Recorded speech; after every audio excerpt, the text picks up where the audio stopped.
Ang Central Mindanao Region, o mas kilala sa ngayon na Socsargen ang bumubuo ng Region 12.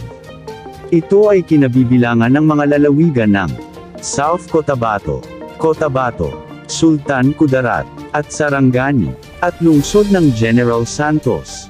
Ang lungsod ng Coronadal ang sentrong pangrehiyon ng Region 12.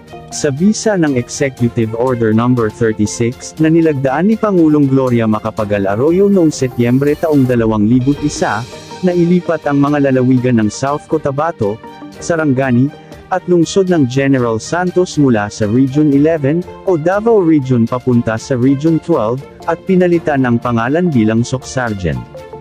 Ang rehiyon na ito, ay kilala sa tawag na Drainage Basin of Mindanao, dahil sa mga sistema ng ilog, at mga bulubunduki na pumapalibot sa rehiyon.